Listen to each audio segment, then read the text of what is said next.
បង្ហាញបងប្អូនពីរបៀបធ្វើនំចៀនដូងក្អម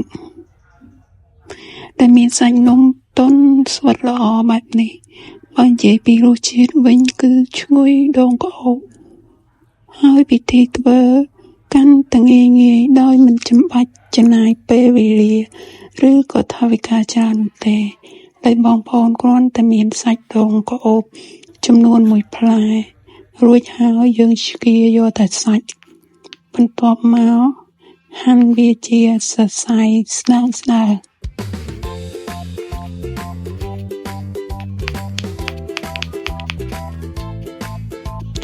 ឥឡូវមកដឹងពីវិធីធ្វើ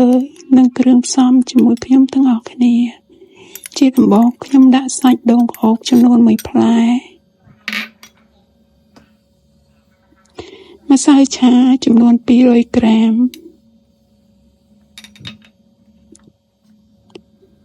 ម្សៅអង្ករខ្សាយ200ក្រាម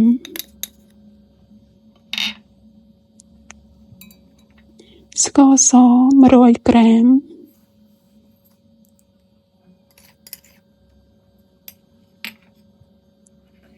ល្ង2ស្លាបព្រាកាហ្វេ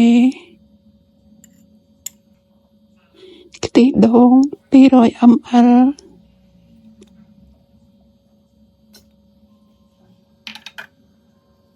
បន្ទាប់ពីដាក់គ្រឿងផ្សំរួចហើយខ្ញុំកូរម្សៅឲ្យឡើងម៉ត់ចូលគ្នាបានល្អបែបនេះរួចហើយខ្ញុំថែមអំបិល1ចុងស្លាបព្រាកាហ្វេដើម្បីឲ្យនំយើងមានរសជាតិផ្អែមមុតល្អ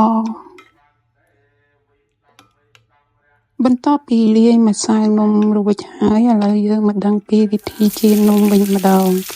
សម្រាប់វិធីចៀននំនេះគឺខ្ញុំចាក់ប្រេងឆាចូលបន្តិច